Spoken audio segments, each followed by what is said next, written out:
Es un honor nuevamente, como cada año, presentar este tema tan importante en el marco del Día Mundial sin Tabaco, que se celebra el día de hoy, cáncer de pulmón y tabaquismo, una mirada nacional, en donde pues vamos a hablar sobre los diferentes temas, no solamente del cáncer de pulmón como tal, sino su relación estrecha con el tabaquismo y cómo estamos en el país y cómo estamos en Sudamérica y cómo estamos en el mundo con esta enfermedad que es potencialmente prevenible, que solamente se buscaría crear conciencia en la población para erradicar o disminuir al mínimo a este problema social que es tan serio y que causa tantas muertes en el mundo. Una breve introducción. Ustedes ya habrán escuchado de la alta tasa de mortalidad del cáncer de pulmón. En el mundo, el cáncer de pulmón es el tipo de cáncer que más muerte produce. La tasa de mortalidad por cáncer de pulmón supera a todos los tipos de cáncer. Incluso hicieron estudios en donde lo compararon con tres de los más frecuentes incluso en algunas latitudes, como cáncer de mama, páncreas, colon, y se dieron cuenta que el cáncer de pulmón producía más muertes en los Estados Unidos que esos tres tipos de cánceres, ¿no? Por una conducta pues que está muy arraigada a la cultura americana, a muchos países europeos y a muchos países asiáticos, sobre todo China, que tiene una alta tasa de tabaquismo en relación al resto de países. Entonces, principal causa de muerte por cáncer en hombres y mujeres en los Estados Unidos, principal causa de muerte por cáncer en el mundo, y ocupa el séptimo lugar, como lo vamos a ver, en la tasa de mortalidad general global, incluyendo patologías infecciosas, patologías no oncológicas, entonces ocupa un lugar muy importante, ¿no? Esa es la incidencia y la mortalidad del cáncer en el 2020, fuente Globocam a nivel mundial. Si hablamos de la incidencia, nuevos casos 2020, cáncer de mama, cáncer de pulmón, van muy parecidos en cuanto a incidencia. Esta es la incidencia, lo que está en azul para cáncer de pulmón, pero fíjense la mortalidad para cáncer de pulmón. La mortalidad es altísima en relación al tipo de cáncer. ¿Eso qué nos refleja? Nos está reflejando que el diagnóstico de cáncer de pulmón se realiza en ensayos clínicos tardíos. En más del 80% de los casos,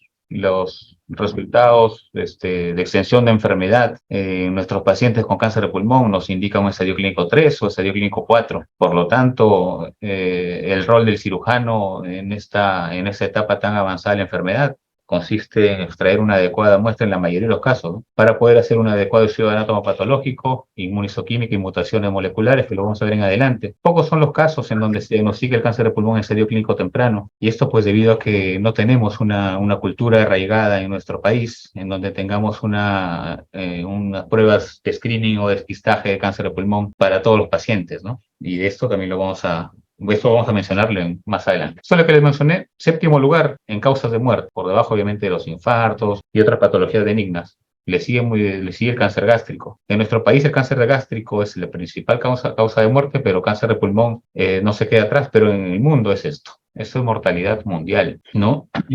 Probablemente en nuestro país cáncer de pulmón ocupa una tasa inferior todavía porque está subregistrado. En realidad los pacientes con cáncer de pulmón no todos son diagnosticados y muchos de ellos fallecen sin un diagnóstico, ¿no? O fallecen sin que supieron que tuvieron cáncer de pulmón. Muchos de nuestros pacientes vienen de zonas alejadas y continúan ahí pues hasta el último de sus días, y muchos deciden no hacerse ningún tipo de estudio. En realidad son datos que están subvalorados en nuestro país, ¿no? Pero eso son estadísticas mundiales. También son estadísticas mundiales en donde pues vemos cómo es la incidencia en hombres y mujeres muy similar desde los años 70, 80 al inicio de cuando empezó el tabaquismo, incluso antes, al principio de los 90. La ascendencia pues era netamente de hombres, ¿no? El hombre era el que fumaba, la mujer no fumaba, estaba prohibida, es más. Posteriormente, a partir de los años 80, esa incidencia se fue equiparando entre ambos sexos, porque obviamente por cuestiones sociales, ya la mujer y el varón tienen el mismo rol social, por lo tanto, ambos fumaban tan igual. Entonces, la incidencia y la mortalidad es muy similar en ambos sexos, y ahí podemos comparar pues cómo están las incidencias y las mortalidades en otros tipos de cánceres, y si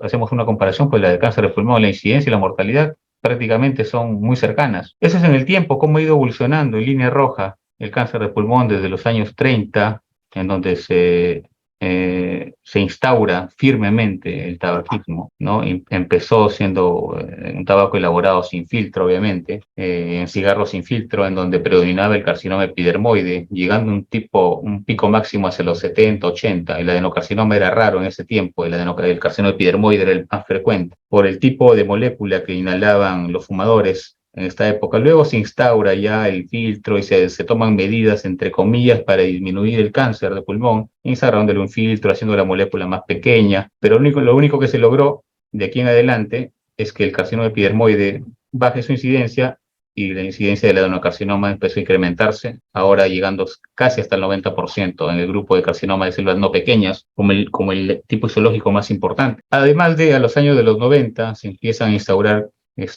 reglamentos, leyes en cada país que lo que buscan es erradicar o disminuir el consumo de tabaco. Y esto ha dado un resultado, evidentemente, haciendo que la curva caiga, ¿no? Más o menos llegando a un nivel de 40 por 100.000 habitantes aproximadamente. Son estadísticas mundiales, pero es así como ha ido la curva, este incremento y ese exceso, a diferencia de los otros tipos de cánceres que prácticamente llevan una línea horizontal. Y esto es por la instauración de las culturas antitabaco o las leyes antitabaco que se han ido instaurando en los países y ustedes las conocen. Vemos esta es la mortalidad. Igual, la mortalidad fue aumentando en hombres, este es en mujeres, igual que en el hombre si la comparamos, aunque la mujer empieza a levantar su curva desde los años 70, en donde empieza pues a consumir más tabaco, y luego hasta los años de 2010 en adelante es muy similar a la de mujer y la del varón, prácticamente lo mismo. La tasa de incidencia y la tasa de mortalidad en cáncer de pulmón, como ven acá en líneas azules y líneas rojas, es prácticamente lo mismo, ¿no? El cáncer de pulmón se diagnostica tardíamente, por lo tanto la mortalidad es muy similar a la incidencia. Pocos pacientes viven hasta los 5 años, en general menos del 5%, en diferencia, por ejemplo, cáncer de mama, cáncer de próstata, donde ven una amplia incidencia pero una mortalidad baja. Existen métodos de screening diagnóstico para cáncer de mama, para cáncer de próstata, colon, etcétera, estómago, pero para cáncer de pulmón no existe. En nuestro medio al menos no. Sí existe, pero en nuestro país no está instaurada. ¿Qué es lo que pasa con las pruebas de detección para cáncer de pulmón? Es que tienen que la población someterse a una serie de estudios que les permita a los que van a investigar sobre esto seleccionar los casos con factores de riesgo, pacientes fumadores, ¿no? Expuestos a sustancias tóxicas durante mucho tiempo en el trabajo, seleccionar estos casos y someterlos a tomografía de dosis baja periódicamente y diagnosticar el cáncer en estadio temprano. Pero nosotros somos un país que, a diferencia del resto de países de Sudamérica, algunos países de Sudamérica, como por ejemplo Uruguay y Argentina, que son ampliamente fumadores de largo en relación a nosotros, no es un país que fume mucho. Por lo tanto, instaurar esta cultura, este hábito de screening de cáncer de pulmón no ha sido posible en nuestra sociedad. Sin embargo, podría ser plantear y seleccionar los casos a nivel ya de las instituciones, como las instituciones oncológicas que tenemos, para determinar qué población sí sería factible realizarle pruebas de screening para cáncer de pulmón, puesto que si realizamos una prueba de screening, una tomografía de dosis baja para todos los pacientes sin factores de riesgo, vamos a encontrar una alta tasa de falsos positivos y, por lo tanto, pacientes que se someten a procedimientos invasivos diagnósticos innecesarios, morbilidad, mortalidad incluso, y lo que se encontró en estos estudios. Por eso decidieron que solo los pacientes con riesgo deberían someterse a tomografía de dosis baja de screening para cáncer de pulmón, y eso no lo tenemos, por eso tenemos esta alta tasa de mortalidad en nuestro país y en la mayoría de países. Eso es en América del Sur, cómo está el cáncer de pulmón. Lo vemos ahí, la incidencia y la mortalidad similar, ¿no? A diferencia del resto de cánceres donde sí existe unas pruebas de screening adecuadas. Esto es cómo está la incidencia según, eso es para el 2018, según Globocam. Se mantiene prácticamente igual. Perú es uno de los países que menos fuma, está en el último, el primero es Uruguay, ¿ya? Entonces, por lo tanto, nuestra incidencia de cáncer de pulmón en relación al tabaco sí está arraigada al tabaco, pero tenemos que considerar otros factores de riesgo. El tipo de población que tenemos, ustedes saben, en la zona sierra de nuestro país se cocina con leña, entonces si tenemos que analizar bien el factor de riesgo, podríamos incluir al humo de leña como un agente muy importante, tan igual que el tabaco en nuestro país, por el tipo de pacientes que recibimos diariamente, que tienen este agente como principal factor de riesgo para cáncer de pulmón. Y la mortalidad, ¿ven? Fíjense, la mortalidad y incidencia prácticamente similar, ¿no? Este es un estudio que se viene realizando estadísticas en el Perú, eso es Lini Callao. Tenemos también algún reporte de lo que es el norte del país. Estos estudios estadísticos se están haciendo a nivel de Lima y Arequipa con más frecuencia en la base de datos, poblacional. de cáncer de pulmón y vemos que pues tiene una incidencia mayor en caso de Lima, mayor en mujeres que en hombres, ¿no? Eso es al 2022, 8 a 3 para 100.000 habitantes. Esto es en lo que es el norte del país, ¿no? Lo que es el norte del país tenemos pues cáncer de pulmón, porque el pulmón 8 y 4, predominantemente en este caso no, 5 y 8, predominantemente en varones, esto es variable. Y depende mucho también de los datos estadísticos. Hay mucha información que no está bien registrada, pero eso es lo que tenemos en nuestro país. Eso es al año 2022. ¿Y qué tenemos como factores de riesgo? Ya mencionamos que el cáncer de pulmón, principalmente el factor de riesgo es el tabaco, ¿no? El cigarro. Pero tenemos otros factores de riesgo, ¿no? Como son, pues, el asbesto, el radón, el cadmio, cromo, níquel, arsénico, hidrocarburos, etcétera. Como se ven en las imágenes, personal que está expuesto al trabajo con cemento, albañiles, a la fabricación de calamina o eternit, personal que trabaja en mina, pintores, etcétera, personal que está expuesto constantemente a este tipo de sustancias que contienen estos agentes tóxicos, dañinos, cancerígenos potencialmente en situaciones ocupacionales, están expuestos a cáncer de pulmón, son propensos a desarrollar cáncer de pulmón. Como enfermedad pulmonar inflamatoria tenemos al EPOC, fibrosis pulmonar.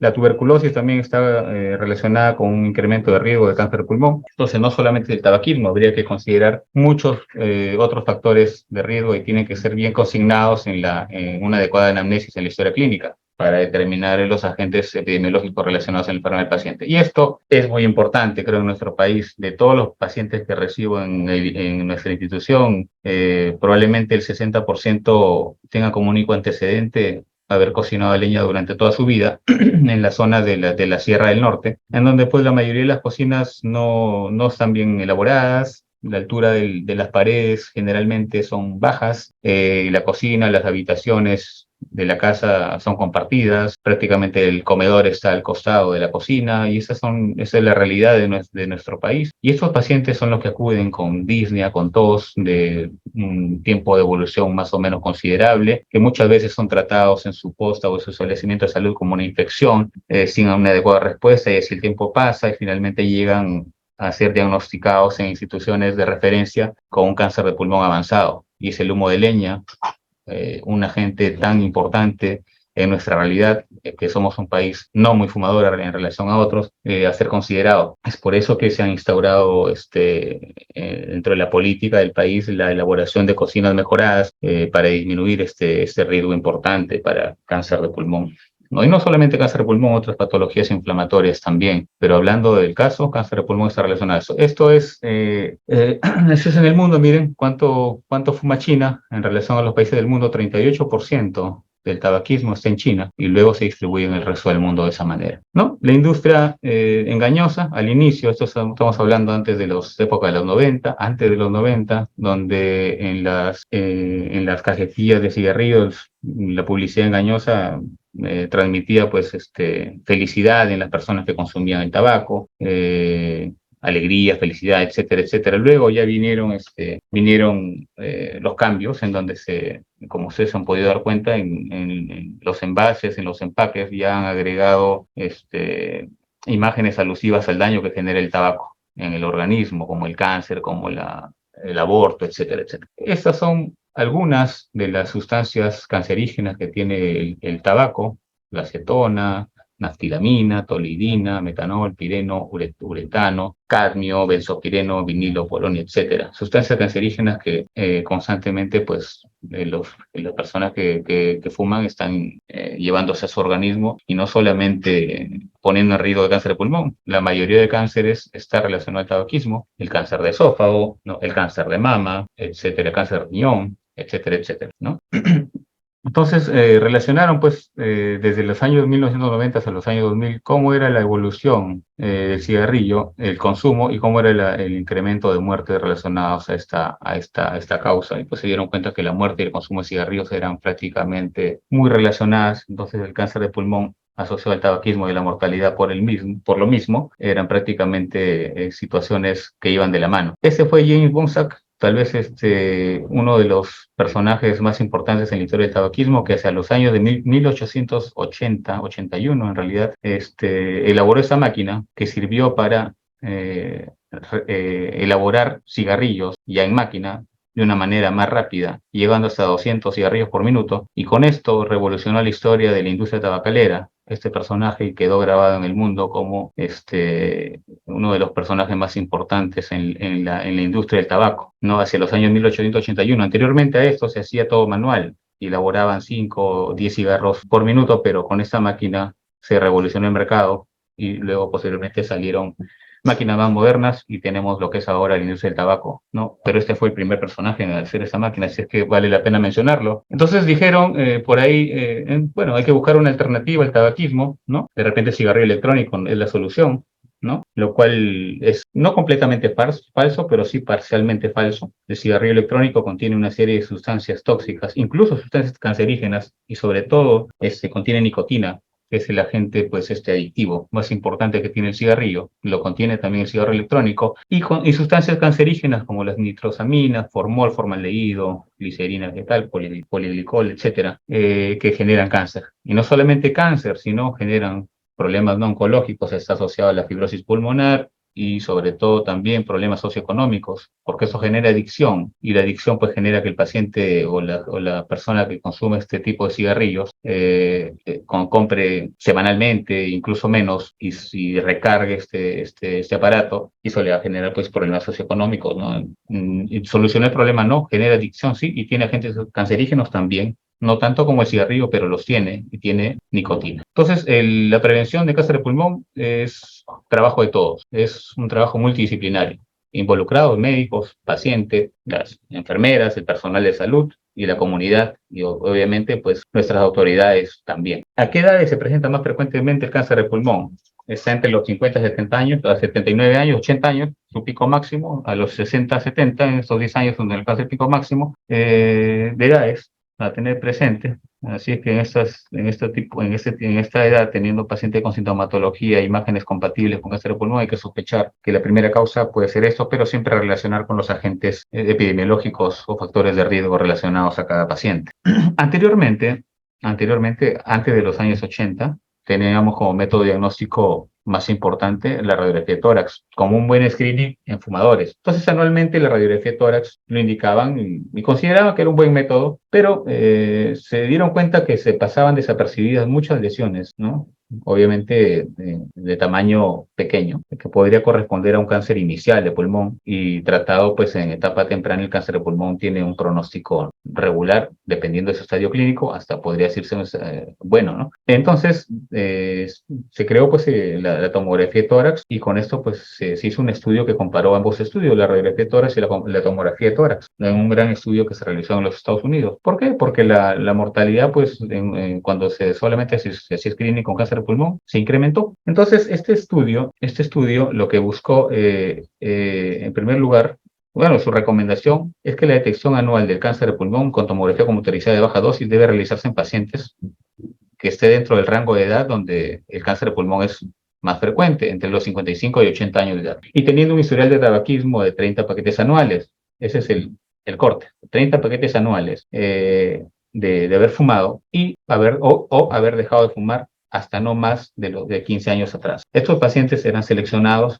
y eran pacientes candidatos a realizarse tomografía de dosis baja. Eran los factores de riesgo que tenía que tenerse en cuenta para someter a un paciente a una detección anual de cáncer de pulmón con tomografía de dosis baja. Una vez que consideraron también como recomendación que la detección debe interrumpirse una vez que la persona no haya fumado durante 15 años, o sea, si ha fumado hasta más de 15 años, entonces, o desarrolla un problema de salud que limite sustancialmente la esperanza de vida, es considerar edad, no menos de 15 años de haber dejado de fumar, y la historia de tabaquismo de 30 paquetes anuales. Estos pacientes seleccionados sí deberían tener tomografía de dosis baja anual para detección de cáncer de pulmón. Porque ellos hicieron, pues, entonces descubrieron que la mortalidad había bajado, tenía un 90% de posibilidad de detectar tumores, a diferencia de la radiografía de tórax, y la mortalidad descendió en un 20%, es algo muy importante, pero, ¿no? Comparando con la radiografía de tórax, comparando la tomografía de tórax. Sin embargo, encontraron también en su estudio que los pacientes que eran diagnosticados con tomografía de dosis baja, en el caso de los controles, que no tenían factores de riesgo relacionados, o sea que eran pacientes que no eran fumadores de 30 paquetes al año de repente, o eran pacientes que no estaban dentro del rango de edad, que eran sometidos a tomografía de dosis baja, y sometidos sin necesariamente de repente encontraban un nódulo, que de repente era un falso positivo. Ese paciente se sometía a broncoscopía, se sometía a biopsias percutáneas por tomografía, muchas veces se sometía a videotragoscopía, resección de nódulo, incluso toracotomías. Eso incrementaba los gastos, la morbilidad, la mortalidad, y no encontraron una relación de los hallazgos anatomopatológicos cuando el paciente no tenía los factores de riesgo. Entonces era someter al paciente a un riesgo innecesario de cirugía, de procedimientos invasivos, gastos, que no justificaban cuando no tenía los riesgos que ya mencionamos, la edad, el tabaquismo, ¿no? Y no haber dejado fumar hasta no más de 15 años atrás. Entonces, dijeron, bueno, de estos pacientes fallecieron 2 y muchos de ellos tuvieron morbilidades importantes, sometidos a procedimientos innecesarios, cuando no tenían riesgo. Entonces, por lo cual dijeron, no, entonces la tomografía dosis baja no es para todos, ¿no? En este caso, las 3 muertes, hubieron 3 muertes en ese estudio, no justificaban someter a todos los pacientes a tomografía dosis baja, ¿no?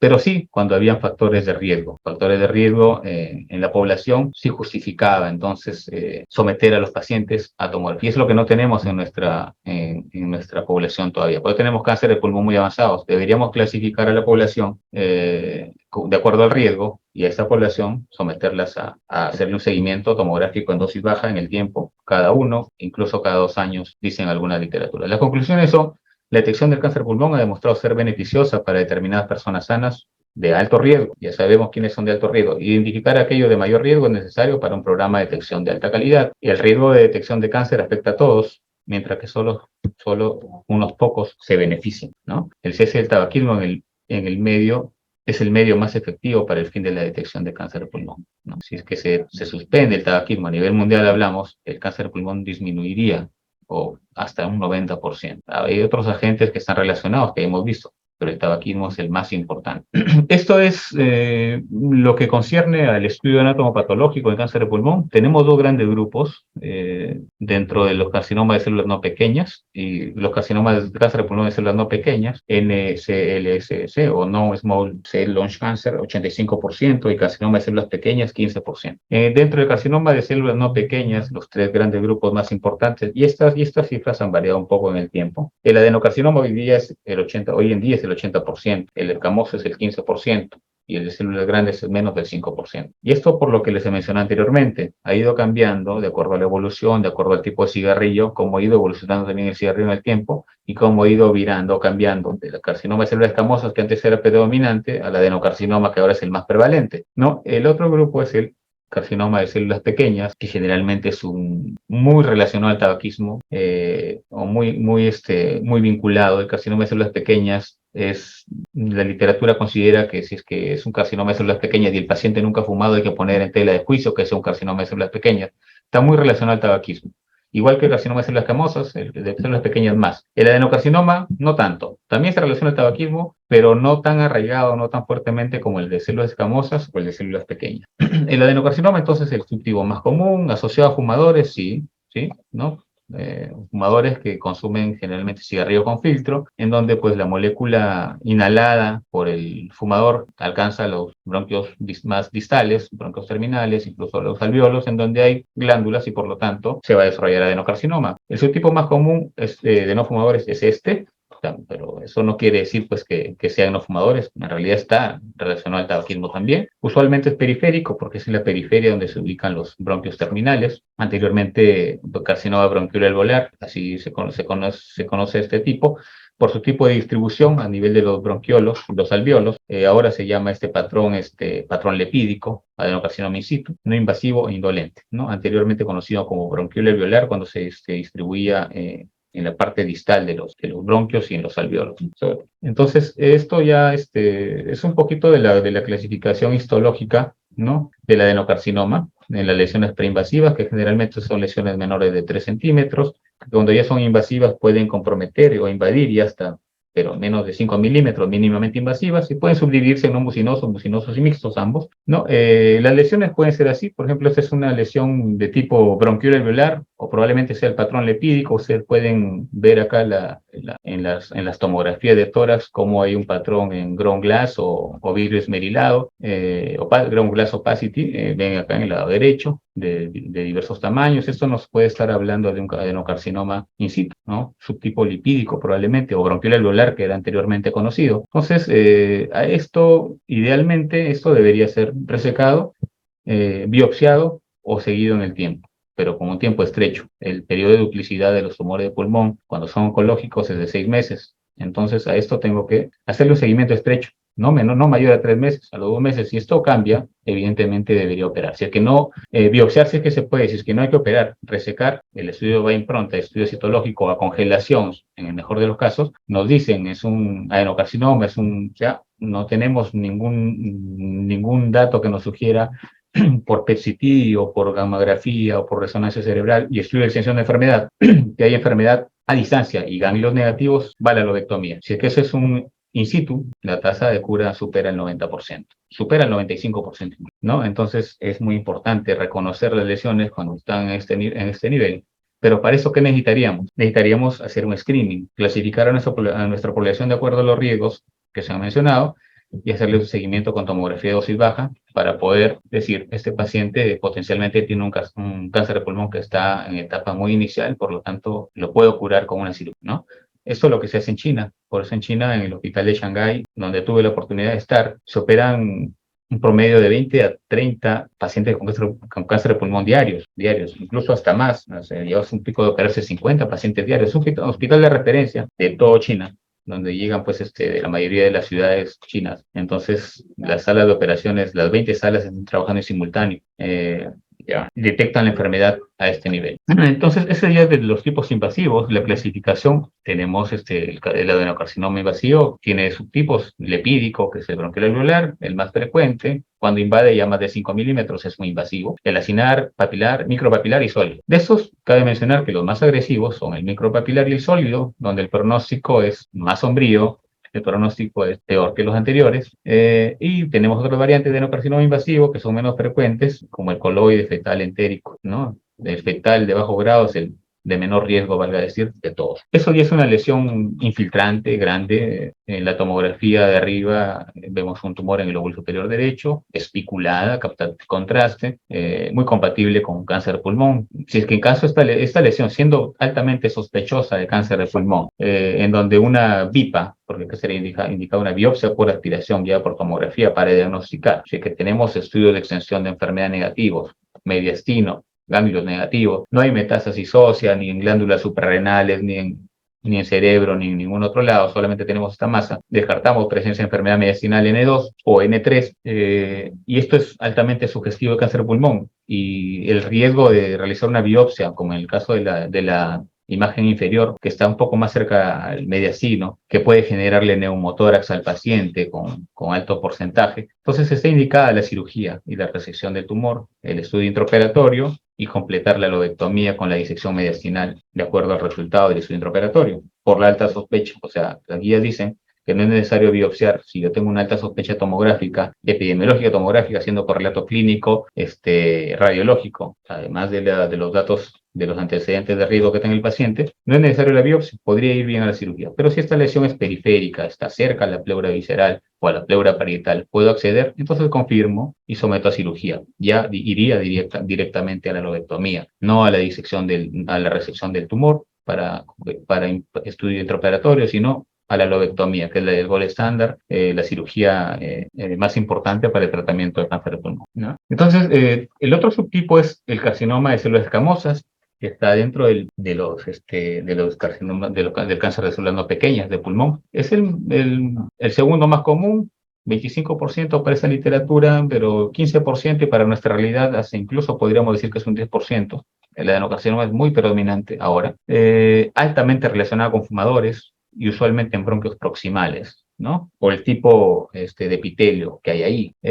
Y porque está relacionado pues al consumo del tabaco cuando se realiza pues sin filtro anteriormente, como ya les comenté. Entonces, esta molécula más pesada ocupaba los bronquios principales, tráquea distal, bronquio derecho, bronquios lobares, incluso entonces el tumor se alojaba en la región iliar, en la zona más central del pulmón. Por lo tanto, el método diagnóstico más importante para este tipo histológico era la broncoscopía y siempre sigue siendo, ¿no? Son más propensos a cavitarse, los epidermoides generalmente o casi siempre se cavitan, y por la ubicación de las lesiones, pues a diferencia del otro tipo, más frecuentemente cursaban con tos, hemoptisis, ¿no? Porque están próximos a la tráquea y los bronquios más grandes, infecciones debido a obstrucción de la vía aérea, etcétera, ¿no? El carcinoma de células pequeñas, este es el subtipo más agresivo de todos, es el otro gran subtipo histológico relacionado fuertemente con fumadores siempre. Tanto así que, como les dije anteriormente, si tengo este tipo histológico y el paciente me dijo que no ha fumado, yo pongo en tela de juicio de que este sea un carcinoma de células pequeñas y tendría que pedirle necesariamente inmunistoquímica, ¿no?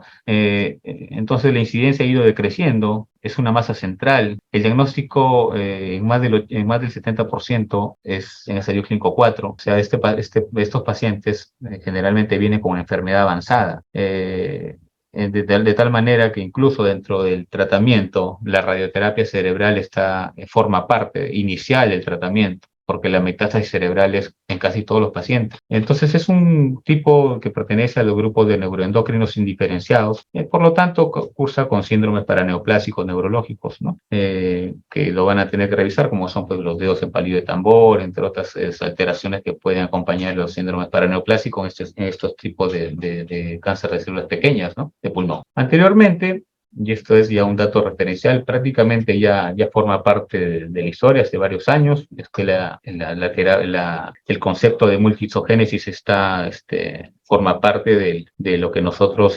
debemos saber en cáncer de pulmón. Hasta los años 2003 para atrás solamente era necesario tener el tipo histológico, el adenocarcinoma, es un carcinoma epidermoide, es un cáncer de células pequeñas, etcétera. Pero ahora estamos en el concepto de multisogénesis ya desde los años 2018, bien arraigado, bien metido en lo que es el estudio de cáncer de pulmón. Por lo tanto, no solamente nos vamos a quedar en el tipo histológico, sino tenemos que hacer estudios de inmunistoquímica necesariamente, y según el concepto de multisogénesis, todos los pacientes que tienen biopsia o tienen estudio anatomopatológico por pieza operatoria, o biopsias por cáncer de pulmón, deben tener estudios de mutaciones moleculares, como son la mutación EGFR, ALK, RUBAM, BRAF, para valorar el tratamiento, que no en todos los pacientes se van a beneficiar.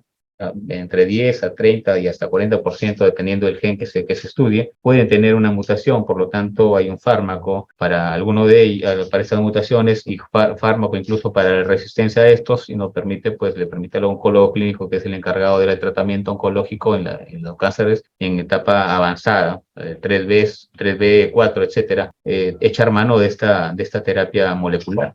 Incluso la inmunoterapia con las mutaciones del gen PDL1, PD1, nos permite también valorar la posibilidad de tratamiento con fármacos de inmunoterapia, ¿no? Como son el pembrolizumab, por ejemplo, ¿no? Entonces estamos en esta era. Esos son unos poquitos genes, existen muchos más, y esos estudios pues día a día van creciendo.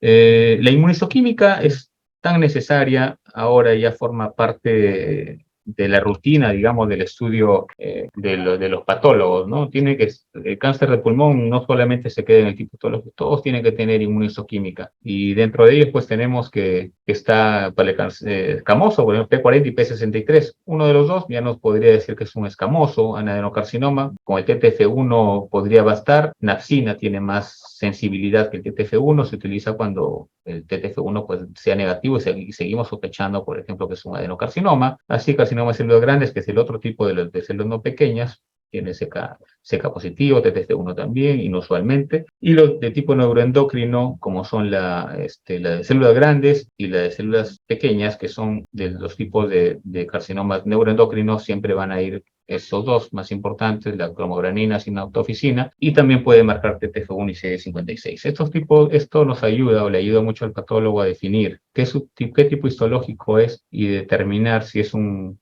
efectivamente un cáncer de pulmón para poder en base a esto continuar con los estudios de mutaciones moleculares que también pues, se han mencionado anteriormente para buscar las dianas de tratamiento o la terapia target para nuestros pacientes. Ya ven ahí pues la marcación en los diversos tipos como el adenocarcinoma escamoso, TTF1, P40, por ejemplo, ¿no? Como marquen uno y como marquen otro, TTF1 en el adenocarcinoma, P40 en el escamoso, ¿no? Que les permite pues al patólogo tener un diagnóstico más apropiado y más exacto de la enfermedad del paciente y en base a eso pues el tratamiento sea el más adecuado, ¿no? Eso lo que buscamos es la precisión en el tratamiento de nuestros pacientes, ¿no? El beneficio y esa es la tecnología que nos permite llegar hasta eso, la era de la precisión. Bien, les mencioné que la duplicación del tumor desde sus inicios, desde que empieza, cómo se va creciendo en el tiempo, su periodo de duplicación es de 6 meses. Por eso los controles no deben ser más alejados de 3 meses cuando son lesiones pequeñas, ¿no? Entonces eso nos va a permitir valorar el crecimiento, valorar la forma, valorar la captación de contraste y considerar métodos diagnósticos y o la cirugía con la intención de pues darle la mayor chance de cura a nuestro paciente, ¿no? La tomografía entonces es un método que cuando hay nódulos pulmonar solitarios pequeños, que la definición es menor de 3 centímetros sin otro daño, otra estructura que sea sospechosa de cáncer o otra lesión, solamente una pequeña lesión menor de 3 centímetros, hay que hacerle seguimiento, porque podría ser un cáncer de pulmón potencialmente curable. Métodos diagnósticos, el que más utilizamos aquí, uno de los más utilizados aquí es la biopsia percutánea guiada por tomografía, sea en sus dos variantes, si es por aspiración o si es por core o TrueCut, en donde vamos a evaluar la lesión, la localización, generalmente en lesiones periféricas, generalmente en lesiones que están en el tercio o en los 2 tercios externos del pulmón, las core o las TrueCut que van a hacer con aguja gruesa y que van a sacar muestras de tejido, generalmente a las lesiones que están adheridos a la pleura visceral por el riesgo a neumotórax, las lesiones de célula, de las lesiones que no están adheridas a la pleura visceral, pero que están en el tercio externo del pulmón, podrían ser abordadas por biopsia con aguja fina, como en esta imagen que vemos en el lado derecho. Entonces, el primer método, que es la aguja gruesa, nos permite extraer tejido,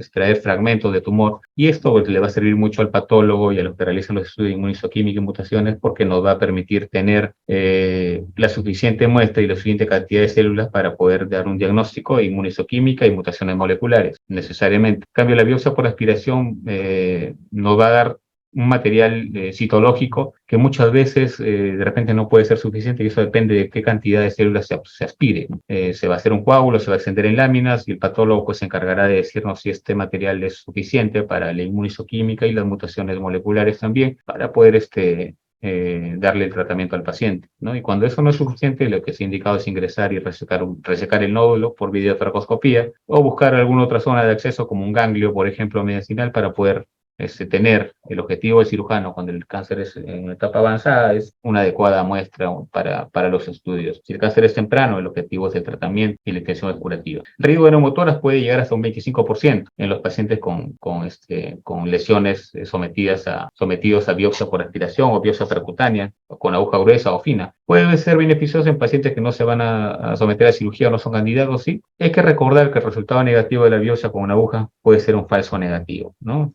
Hacer una biopsia de una masa grande, la cual puede tener contenido necrótico, el cáncer, son células que van proliferando, creciendo, algunas mueren, algunas crecen, y puede haber infección sobreagregada, etcétera. Entonces, la ubicación de la lesión, a dónde ingreso, a dónde biopsio, puede salir un resultado negativo y no necesariamente no ser un cáncer, ¿no? Entonces, el falso negativo, ojo, no nos quiere decir un resultado negativo. Puede ser un falso negativo. Un resultado negativo no necesariamente no es cáncer, ¿no? Podría serlo. Entonces, si sigo sospechando, debería repetir la biopsia o someter al paciente a una cirugía mínimamente invasiva para generar menor mortalidad, como la videotracoscopía, y poder tener un diagnóstico más adecuado, ¿no? Entonces, este es el equipo que trabaja con nosotros y sigue trabajando. Está patología, está radiología, están los citólogos, está el tomógrafo que tenemos en el IREN Norte, en donde realizamos semanalmente procedimientos de biopsias pulmonares, mediastinales, etcétera, intratoráxicas guiadas por tomografía.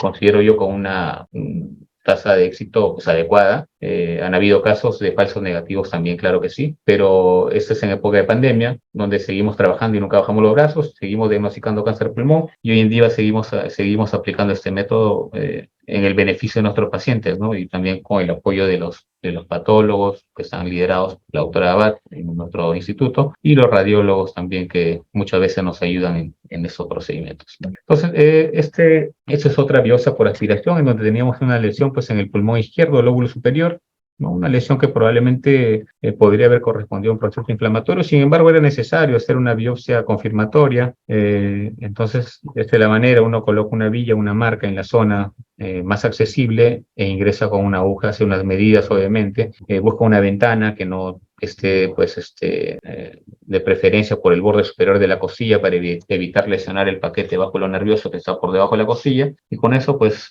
hacer unas medidas e ingresar exactamente hasta la lesión y realizar en este caso una aspiración. Este es un tipo de lesión que es indicativa para aspiración, no para core, una biopsia trucata en este caso. Es muy alto el riesgo de que realice un neumotórax, y un neumotórax de atención en sala de tomografía se puede convertir en una urgencia. Tendríamos que el paciente llevar a emergencia y colocarle un tubo de drenaje pleural rápidamente para resolver el neumotórax. Entonces, para evitar eso, en estos casos, una biopsia por aspiración con aguja fina. Ese es otro de los casos cuando hemos hecho una biopsia por aspiración con aguja fina para el diagnóstico y descarte de cáncer de pulmón en una masa que está en el pulmón izquierdo. El paciente está, como ustedes pueden ver en la tomografía, boca abajo, y la masa está paraórtica izquierda, un poco adyacente al corazón, pero entonces hemos atravesado aquí más o menos 3 o 4 centímetros de parénquima pulmonar sano para llegar a la lesión. Cuando las lesiones son en el tercio inferior, el riesgo de neumotórax es menor, lógicamente. Cuando las lesiones son de lóbulos superiores, el riesgo de neumotórax es mucho mayor por la presión aérea que hay ahí. Pero en el tercio inferior, el riesgo de sangrado es un poco más alto que en el superior, ¿no? Entonces, el inferior puede ir a hemotórax, menos riesgo de neumotórax; en los superiores es más riesgo de neumotórax. Entonces, en este caso se logró acceder a la lesión y aspirar. Aquí se confirmó, si no me equivoco, una lesión metastásica a este nivel de un primario extratorácico. Bueno, acá pueden ver otro ejemplo, otra imagen en donde se buscó una ventana intercostal, ¿no? Con participación ahí del escápula, ¿no? Escápulo intercostal, y se logró acceder hasta la masa, se realizó una aspiración y se tiene el diagnóstico. Luego de esto, el tratamiento va a ir en relación a cómo está la enfermedad extratorácica, cómo está el mediastino. Hay que estudiar al paciente, lógicamente, si que tengo un diagnóstico positivo para cáncer de pulmón, y valoraré pues si es cirugía o si por TNM esto debería ir a otro tipo de tratamiento, como la quimio, radioterapia, etcétera. Entonces, otro método diagnóstico tenemos, y uno de los más conocidos y más utilizados también, es la fibrobroncoscopía. La fibrobroncoscopía, generalmente flexible, la más utilizada, nos permite acceder a través de la nariz o de la boca hacia los pulmones derecho e izquierdo y evaluar los bronquios lobares, lo superior, medio, inferior, en el caso del derecho; superior, medio y língula en el caso del izquierdo, ingresar hasta la parte donde pueda acceder el instrumento. No es posible muchas veces ingresar hasta la parte más distal de los bronquios segmentarios por el diámetro del instrumento, pero sí en lesiones centrales, en lesiones que están intrabronquiales, como son en las imágenes que vemos en la derecha. Vemos un tumor ahí en el lumen, probablemente de un bronquio lobar, ¿no? Entonces nos va a permitir tomar muestras, nos va a permitir hacer cepillado, hacer lavado bronquial, y hacer este estudio anatomopatológico que nos va a dar un material muy importante para el diagnóstico, para la inmunistoquímica y para las mutaciones, y así también este estudio citológico que se realiza con el cepillo o el citogruncho. Esto es ya los ganglios mediastinales, que lo vamos a mencionar rápidamente para que ustedes tengan un conocimiento. ¿A dónde se distribuye el cáncer de pulmón? ¿A dónde va el cáncer de pulmón? Así como cáncer de mama, abdomen, el estómago, todos tienen su distribución ganglionar. En cáncer de pulmón, mama va a la axila, por ejemplo; cáncer de pulmón va al mediastino. Y no solamente el mediastino, también va a un grupo que son los supraclaviculares, que son los ganglios escaléricos, que es el grupo 1, que están por encima de la clavícula, a nivel de los escalenos, ese sería el grupo 1. Del grupo 2 al grupo 8, perdón, al grupo 9 es N2, ¿ya? Eso es N2. El grupo 1 es N3. Eso es con fines de TNM. Del 2 al 9 es N2. Tenemos entonces en azul el 2R y el 2L, que son los paratraqueales superiores derechos; 4R y 4L, que son los paratraqueales inferiores derechos, divididos anatómicamente por la vena innominada. Grupo 3, que tenemos aquí en verde, el 3A, prevascular, y en marrón el 3P, que es retrotraqueal, ¿no? Y el grupo 4, ya les dije, inferiores traqueales derechos e izquierdos, 4R, 4L, paratraqueales, ¿no? El grupo 5 son los que están por debajo del callado de la aorta, que están aquí en negrito. El grupo 6 son los que están alrededor del callado de la aorta. paraórticos en la aorta ascendente. El grupo 7, y este grupo es muy importante, es un grupo que generalmente comparten los tumores del pulmón derecho o izquierdo. Es un grupo que está en la bifurcación de la tráquea hacia los bronquios principales derecho e izquierdo. Ese es el grupo 7. El grupo 8 son los ganglios paraesofágicos, el 9 lo que están a nivel del ligamento pulmonar. Hasta ahí es el N2. De ahí en adelante, desde el 10 hasta el 14, que es el último, es el N3, perdón, el N1. Entonces el N1 es el iliar, y de ahí el iliar que está a nivel del bronquio principal, derecho o izquierdo. Luego estos bronquios se van dividiendo en bronquiolobares, dejan un espacio en la división, que son los grupos interlobar, que son el grupo 11, lo que están alrededor de los bronquiolobares, el grupo 12, luego la bifurcación de los bronquiolobares en grupos segmentarios, el 13, y luego estos se siguen dividiendo en grupo 14. El del 10 al 14, generalmente salen con la pieza operatoria cuando uno realiza una lobectomía o una cirugía radical por cáncer de pulmón. Los ganglios de N2 sí tienen que ser disecados regladamente como parte de la cirugía oncológica para cáncer de pulmón. Bien, el otro método bastante utilizado, entre comillas, un método rápido, entre comillas sencillo, pero que también tiene un riesgo muy elevado de morbilidad, incluso mortalidad cuando no se realiza de una manera adecuada, es la mediastinoscopía. Como bien sabemos, en el tratamiento para cáncer de pulmón, lo que se tiene que hacer es un diagnóstico preciso y tener la certeza de que no hay enfermedad metastásica extratorácica, ni tampoco enfermedad ganglionar N2, ni N3 obviamente. Por lo tanto, si que yo tengo sospecha o tengo ganglios que están en el mediastino y que potencialmente podrían corresponder a un cáncer, o a una metástasis o a una enfermedad regional por cáncer de pulmón, y eso va a cambiar el estadio y por ende va a cambiar el tipo de tratamiento que le voy a ofrecer al paciente, tengo que echar mano de estas herramientas, como el mediastinoscopio, que consiste en hacer una incisión por encima del escotadura esternal e ir por delante de la tráquea, disecar y dirigirme a la derecha o a la izquierda, acceder al grupo. Primero el grupo 1, que están supraclaviculares, son accesibles. Básicamente el grupo 2, R y 2L, son los paratraqueales derecho e izquierdo. El grupo 4, R y L, paratraqueales inferiores derechos e izquierdos. Y el grupo 7, ¿no? Entonces puedo acceder por mediastinoscopía por estos grupos, sí. 2, 4 y 7. Aquí faltó el 2. 2, 4 y 7. ¿No? Nos permite diagnosticar, ¿sí? Sacamos ese ganglio sospechoso confirmado, es un ganglio positivo para adenocarcinoma, perfecto. Es un cáncer de pulmón estadio clínico 3B, probablemente sí, va quimio, radio, neoadyuvante, y posteriormente lo tendré que evaluar yo para una cirugía posterior al tratamiento. Pero si es un ganglio negativo, bueno, es un ganglio inflamatorio, bien, va a la cirugía radical, tendríamos que ver. Por eso es muy importante conocer que existen esos instrumentos para poder diagnosticar y tener la certeza de que hay enfermedad o no en el mediastino. Esto es ya un método más sofisticado que la broncoscopía, obviamente, porque es un instrumento que nos sirve para hacer biopsias transbronquiales con una aguja fina transbronquial, y extraer muestras de tejido, filamentos tumoral, para poder confirmar la metástasis o el compromiso ganglionar mediastinal, que se llama EBUS, biopsia transbronquial por aguja fina, o EUS, biopsia transesofágica por aguja fina. Esto es un fibrobroncoscopio, pero a diferencia del convencional, tiene un transductor ligeramente convexo en la parte distal con una ranura por donde accede una aguja especial que va a ingresar hacia el bronquio. O sea, no vamos a ingresar con esto como hacer una broncoscopía y no vamos a localizar a nivel paratraqueal derechos e izquierdos, ¿no? Y podemos acceder a los mismos grupos ganglionares que accedemos con el mediastinoscopio que lo vimos anteriormente, y transbronquial o transtraqueal, pasar nuestra agujita y extraer muestras de estos ganglios. Pero con ese instrumento, a diferencia del mediastinoscopio, podemos ir más allá. Podemos llegar a los ganglios ciliares, el grupo 10, incluso a los ganglios interlobares y segmentarios, ¿no? Podemos llegar hasta el grupo 12, en teoría, hasta donde puede llegar este instrumento, y biopsiar, decir, bueno, hay enfermedad, pero acá que nos interesa más, el 2, el 4 y el 7, el 10 es ciliar, así es N1, sí iría a la cirugía, pero si que tenemos 2, 4 y 7 positivos, entonces este método es muy importante. Entonces,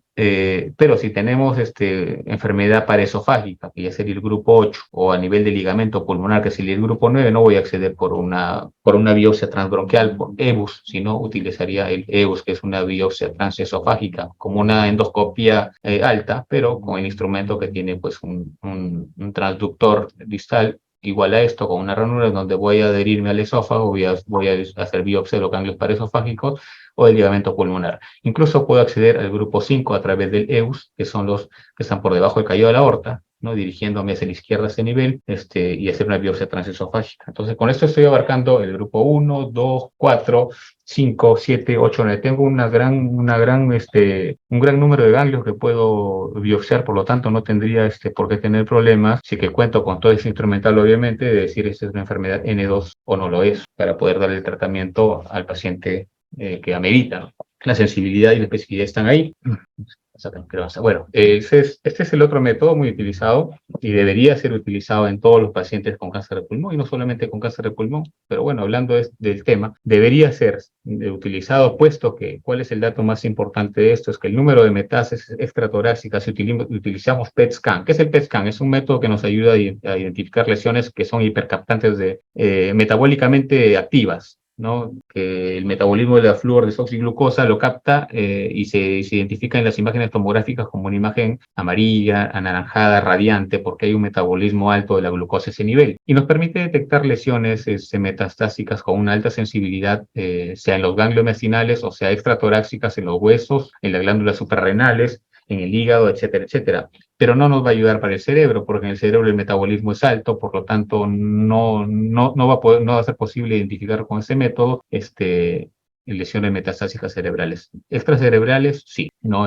Para el cerebro la resonancia magnética nuclear con contraste, esto no sirve para el cerebro. Todo se ve del mismo color en el cerebro, porque el metabolismo del cerebro es altísimo. Entonces su valor predictivo positivo 90% y negativo 93%, y el número de metástasis extratorácicas no sospechadas aumenta un 24% si es que se realiza este método. Entonces, si es que yo a todos los pacientes los sometiera a una PET scan, encontraría hasta un 24% de lesiones que no las sospechaba. O sea, estaríamos hablando de un estadio clínico diferente al que yo he encontrado si no le realizo PET scan, y por lo tanto, pues el tratamiento cambiaría, ¿no? Otros métodos diagnósticos, la toracocentesis debe ser siempre aplicada, toracocentesis diagnóstica, para un paciente que tiene derrame pleural, además de un tumor intratoráxico, y ese estudio de líquido pleural debería ser sometido a estudio de PAP y bloque celular para confirmar el estadio clínico del paciente, en este caso el M, si es que tiene metástasis en pleura con líquido pleural positivo, para células neoplásicas estaríamos hablando de un estadio clínico en el M, en un M1A. Entonces, el estadio sería un estadio clínico 4. La toracotomía cada vez menos usada, no es necesario ya hacer un corte tan grande para un paciente para extraer muestra o tejido tumoral, ¿no? Tenemos, en último de los casos, pues si por biopsia percutánea, por broncoscopía o por otros métodos, deberíamos echar mano de la videotracoscopía uniportal, que es un método mucho menos agresivo, que es una incisión menor de 3 centímetros, y que nos permite acceder por video y hacer biopsias de ganglios y hacer biopsias de nódulos pulmonares, de pleura, con una morbilidad muy baja para el paciente, ¿no? Cuando es bien realizada. Esta es la videotracoscopía. Es una incisión más o menos de 2.5 centímetros, que generalmente va a nivel del triángulo de seguridad, línea axilar anterior, quinto o sexto espacio intercostal, dependiendo de la ubicación de la lesión. En este caso tenemos una lesión que está en la pared torácica, ¿no? Se coloca un retractor cutáneo a nivel de la incisión, hay que ingresar a nivel por el borde superior de la costilla hasta atravesar la pleura visceral. Luego se coloca un retractor cutáneo y se introducen pues los instrumentos que son especiales para videotracoscopía, que son instrumentos curvos. No son los de la laparoscopía, en este caso son diferentes. Es un solo puerto, así que los instrumentos tienen una forma curva en la parte distal que permite por un solo puerto acceder y poder realizar resecciones de lesiones que nos den el diagnóstico. En este caso, ¿no? Si tenemos un ganglio que no podemos acceder porque no tenemos EBUS o EBUS en nuestro hospital, podemos resecarlo por videotracoscopía, y el paciente generalmente a las 24 horas está de alta, ¿no? Que siempre queda con un tubo de drenaje pleural para los cuidados y el drenaje de las secreciones que puedan quedar residuales, y posteriormente al siguiente día se retira y el paciente se va de alta y tenemos un diagnóstico exacto de la enfermedad. Las piezas operatorias resecadas por videotracoscopía, que idealmente se deberían hacer siempre con sutura mecánica para evitar pues el riesgo tanto de fístulas como de sangrado. Entonces la videotracoscopía uniportal, sección de nódulos pulmonares, periodo, marcaje completo. Muchas veces estos nódulos están dentro del parénquima, no están en la superficie. No hay carcinomatosis, pero tenemos nódulos múltiples intraparenquimales. Yo necesito uno de ellos. Es pequeño. ¿Cómo lo voy a palpar? ¿Cómo lo voy a palpar si voy a ingresar por videotracoscopía con un puerto pequeño?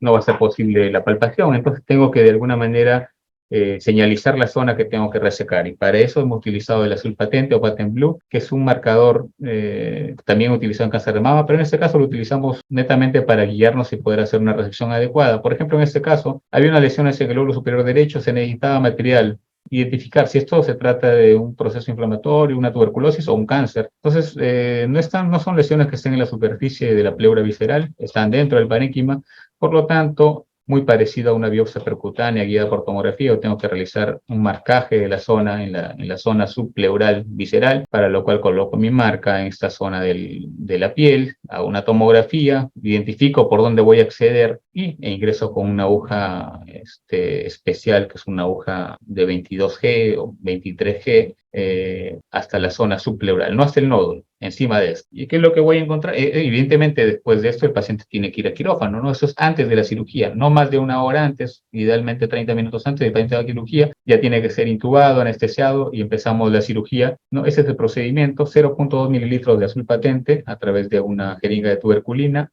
o de un cc. En este caso hemos utilizado una aguja raquidia 22G, ya estamos aquí en la pleura, ven, en la parte distal de la aguja, hemos marcado y luego entramos con toda la seguridad de que acá están los nódulos, porque encontramos una marca, la marca azul que hemos colocado en el parénquima pulmonar, y realizamos pues la resección de esos nódulos pulmonares, que nos va a permitir pues extraer el material que necesitamos para el diagnóstico, ¿no? Porque como les mencioné, en la videotracoscopía, como en las cirugías endoscópicas, no se utiliza la mano para palpar, necesitamos tener un punto de referencia en el caso del pulmón, ¿ya? Y sutura mecánica para la resección de la zona marcada previamente, y eso es como que el pulmón, ¿no? En este caso todavía está telectasiado. Esas cirugías van con intubación selectiva contralateral. Se opera el lado derecho, el anestesiólogo tiene que haber intubado su tubo endobronquial hacia el lado izquierdo.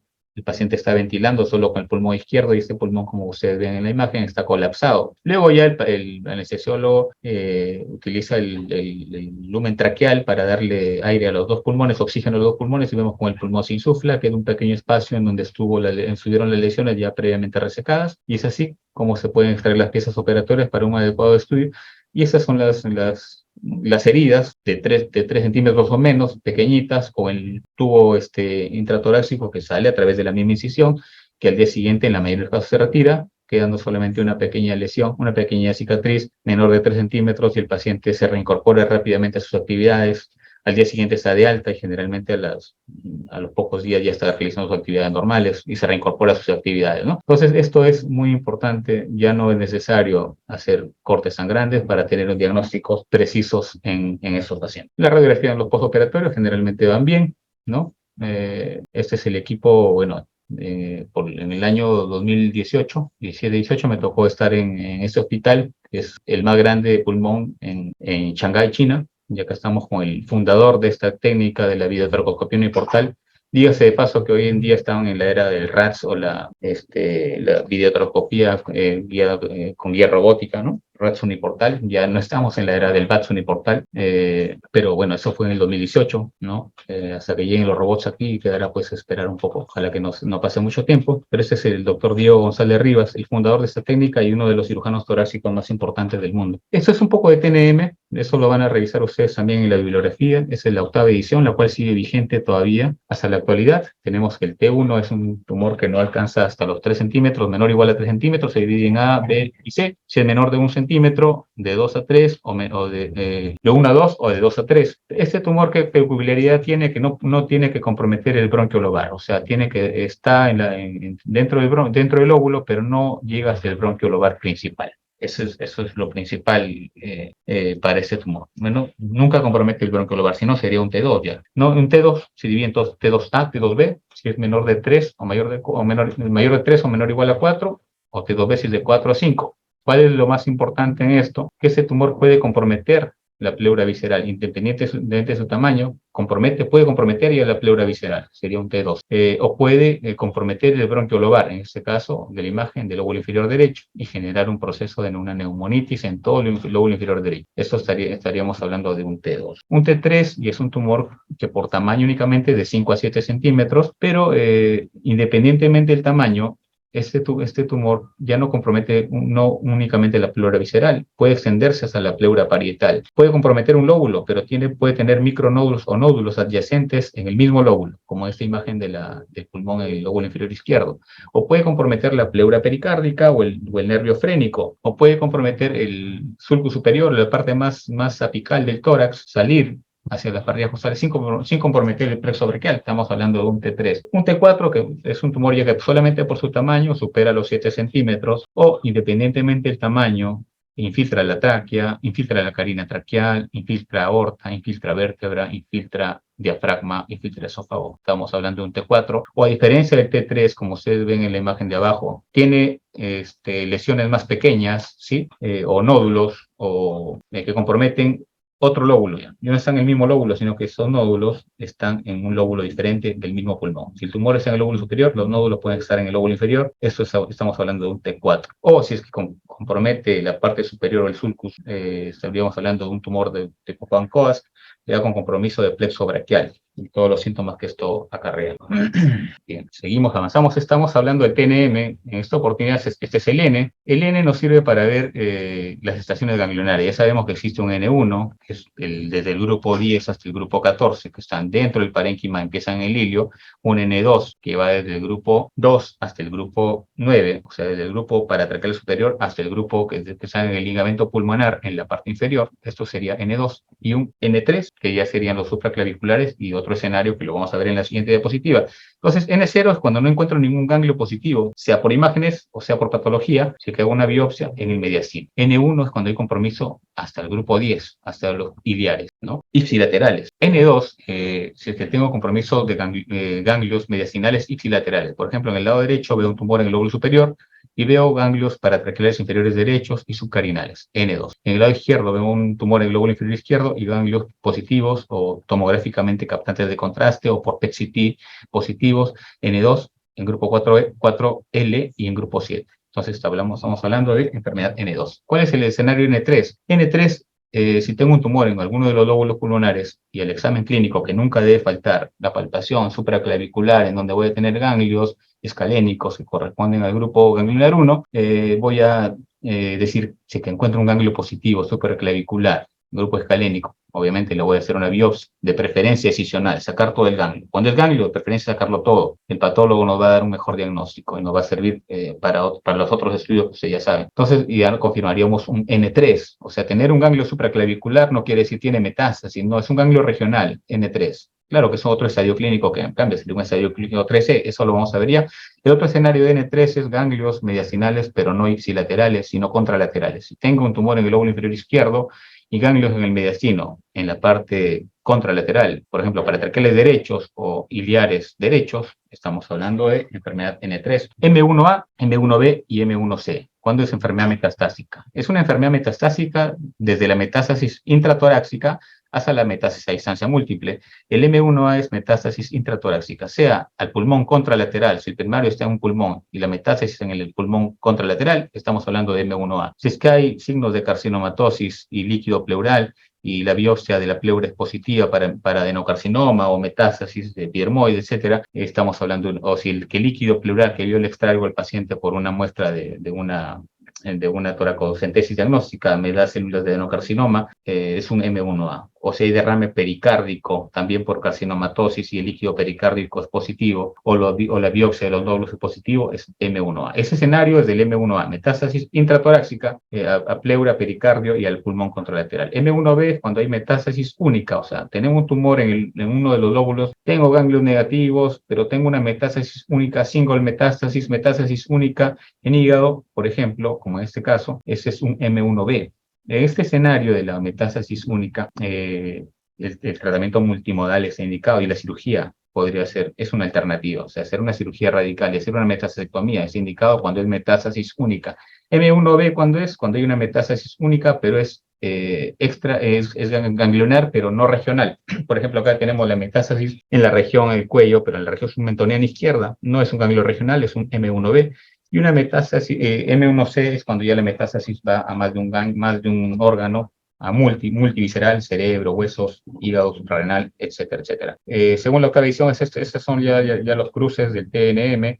en donde podemos decir que desde el T3 hasta el N1, el 3A, N1, T3, N1, que es el T3 en verde, el estadio clínico 3A, hasta aquí puede ir la cirugía, todo lo que está en verde. Lo que está en morado, ya si hablamos de un tumor T4, N1 o cuando hay enfermedad N2 positiva o N3, la cirugía sería con quimio, radioterapia neoadyuvante y la intención es que esto pues, nos permita realizar en un segundo tiempo una cirugía radical. M1B y M1C, el estadio clínico 4 y 4B, va generalmente a terapia sistémica y aquí se aplica la terapia también molecular o terapia target con inhibidores de tirosinquinasa de acuerdo a las mutaciones que hemos mencionado, EGFR, LK, PDL1, ROR1, etcétera, etcétera, y tratamiento con inmunoterapia también. Y el 4B va a depender mucho del estadio del performance del paciente.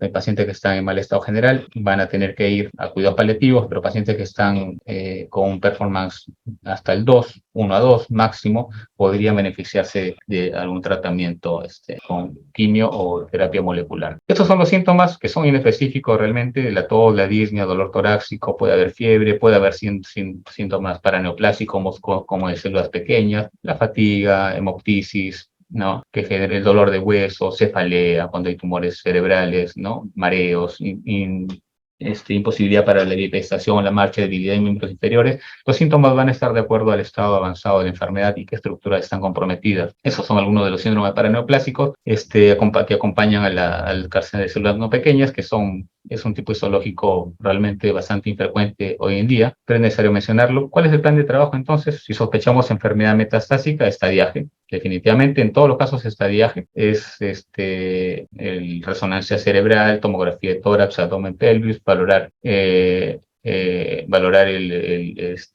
valorar el performance del paciente para de acuerdo a eso asignarle el tratamiento que corresponde, ¿no? El PET scan o la gammagrafía ósea. El estadiaje completo del paciente es muy importante para poder definir en base a eso el tratamiento que va a recibir, pero siempre si es que se sospecha enfermedad metastásica o se sospecha enfermedad localizada. Luego de hacer los estudios de extensión de enfermedad correspondientes, vamos a valorar el mejor sitio de acceso para biopsia de la lesión. ¿Ya?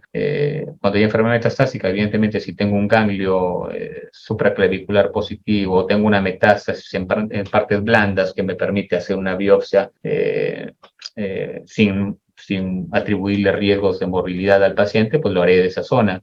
Pero cuando la enfermedad es localizada, valoraré la biopsia del pulmón, biopsiar la lesión. Y cuando esto es altamente sospechoso y la biopsia demanda riesgo, pues lo valoraré la resección y el estudio intraoperatorio con la posibilidad de cirugía con intención curativa.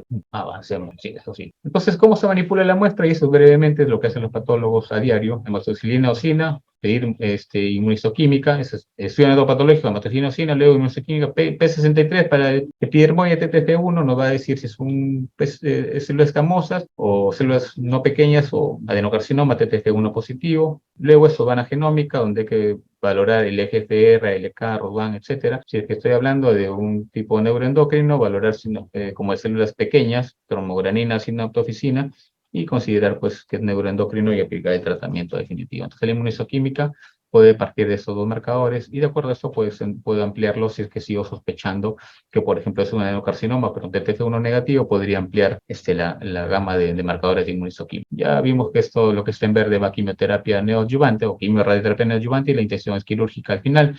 La cirugía para el cáncer de pulmón y la lobectomía radical es el gol estándar. En este caso tenemos un tumor especulado lóbulo superior izquierdo y lo que se hizo es una lobectomía superior izquierda radical con disección de ganglios mediastinales. Evidentemente no existían tomográficamente ganglios sospechosos de malignidad en el mediastino, por lo tanto el paciente fue sometido a una lobectomía, se resecó todo el óvulo y se resecaron los ganglios mediastinales para poder definir el estadio y luego de esto plantear el tratamiento que continúa posterior. La lobectomía, neumonectomía con disección ganglionar es el tratamiento quirúrgico gold estándar en cáncer de pulmón.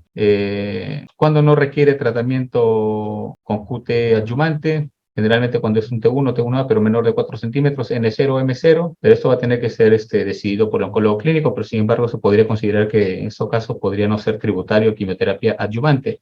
Pero si es mayor de 4 centímetros o tiene N positivo, sea N1 o N2, sí debería ir a quimioterapia basada en platino, considerar radioterapia si los márgenes o linfonodos son positivos. ¿no? Que como, claro, simple sí, es simple, pero hay que ver las cosas de la manera más simple posible para poder entenderle y no hacer muy complejo esto. La sobrevida va a depender del tamaño, ¿no? La sobrevida cuando es menor de 10 milímetros puede llegar a 100%, cuando es un adenocarcinoma in situ, por ejemplo, un lepídico o anteriormente bronquial alveolar. Menos de 10 milímetros, hasta el 100% cuando es una cirugía o intención curativa radical. Y esto va disminuyendo, evidentemente, de acuerdo al tamaño, de 11 a 20, 92, de 21 a 30, 84 y de 31 milímetros, 76%. Entonces, estamos hablando de la sobrevida en el estadio clínico 1. ¿No? Del estadio clínico 3A al 3C, la quimioterapia, la radioterapia seguida por cirugía es el objetivo. En los pacientes que tienen performance o ECO hasta 2 a menos. Y una enfermedad no bulky, obviamente, una enfermedad que no sea voluminosa en el mediastino, que no comprometa el mediastino, enfermedad no bulky 3A, va a cirugía después de la quimio-radio neoadyuvante. La sobrevida a los 5 años en esta etapa es de 15 a 25%. Ya no es un buen pronóstico ya, pero está indicada la cirugía radical siempre. El estadio 4, como ya les he mencionado, el tratamiento ya es sistémico, el tratamiento ya es multimodal, con terapia molecular, terapia target, inmunoterapia, ¿no? Entonces, enfermedad metastásica, quimioterapia, terapia target, inmunoterapia. Para performance 0-1. Tratamiento individualizado para performance 2. La cirugía no es una opción, salvo que se requiera pues una biopsia, porque hay una resistencia, ¿no? al tratamiento con inmunoterapia que está recibiendo el paciente o tratamiento, ¿no? Y que sea necesario pues hacerle una nueva biopsia para identificar la mutación y cambiar el tratamiento. Bueno, en este caso sí, el cirujano entra a tallar para extraer muestra, estamos hablando de enfermedad metastásica, y cuando el performance ya es un 3-4, el soporte vital básico y los cuidados paliativos son los más importantes, y hablar bien con la familia y brindarle la calidad al paciente y acompañarlo en esta etapa de la enfermedad. Seguimos y estamos en la parte final. Esta es enfermedad metastásica en cáncer de pulmón en células no pequeñas, mutaciones, cuando enfermedad metastásica siempre, sí. Estos son los más usados en nuestro medio, obviamente no lo tenemos en Trujillo, se envía a Lima y muchas de esas muestras se envían al extranjero, pero tenemos fármacos como para el FFR, afatinib, osimertinib, para el lectinib, trisotinib, para el ROC1 y también tenemos para la mutación PD1, PDL1, nivolumab, pembrolizumab, atezolizumab y estos fármacos están constantemente en estudio y nuestros amigos, los oncólogos clínicos lo manejan bien, así es que ellos tienen que tener suficiente material tumoral para poder hacer todos esos estudios con la intención de brindarle todas esas alternativas de tratamiento a nuestros pacientes que ojalá estuvieran a la disposición de todos. Son tratamientos costosos y muchas veces no les cubre el seguro, pero nosotros tenemos que cumplir con lo que nos corresponde de obtener el material más adecuado para que el paciente tenga pues alguna otra alternativa de tratamiento. Ya finalmente, y en la parte final, ya casi para terminar, está la radioterapia ablativa estereotáctica o radiocirugía. ¿Para quiénes se indica la radiocirugía o radioterapia ablativa estereotáctica? Para los pacientes que no se benefician clínicamente o no que no se benefician, sino que no son candidatos clínicamente a una cirugía con intención curativa. Por ejemplo, un estadio clínico 1, un estadio clínico 2, pero es un paciente que está venido a menos, que tiene muchas comorbilidades, que tiene un performance status 3, por ejemplo, que es un paciente cardiópata, etcétera, con un riesgo quirúrgico que es 3-4, ¿no? Entonces, en donde poniendo en una balanza el riesgo-beneficio, someter a una cirugía y quitarle una capacidad, una reserva pulmonar importante al paciente mediante una lobectomía no está justificado. Entra a tallar la radioterapia ablativa estereotáctica o la radiocirugía que se da pues, en los pacientes en esta etapa de la enfermedad, en estadio temprano, hacia el pulmón, también hacia el mediastino, y la intención es curativa también, y ha habido estudios en donde incluso lo equiparan con la cirugía por sus resultados excelentes en el tratamiento del cáncer de pulmón. Sin embargo, la cirugía todavía sigue siendo el método de elección. La radioterapia es una excelente alternativa para los pacientes que no son candidatos a cirugía. Este es un resumen, ¿ya? Los estadios y lo que se tiene que hacer, que ya lo hemos mencionado, y en el marco del Día Mundial sin Tabaco, que se celebra el día de hoy, les agradezco por su atención y si tuviera alguna pregunta me la hacen saber. Muy buenas tardes, doctor. Agradecidos con la participación. Sí, tenemos una pregunta en sala. Nos menciona, ¿los pacientes con fibrosis pulmonar también tienen cáncer? Hola, no, la fibrosis pulmonar no es cáncer, es un riesgo, sí, es un riesgo atribuible para cáncer de pulmón, pero no, fibrosis pulmonar no significa cáncer. Sí, doctor, muchas gracias por toda la explicación brindada.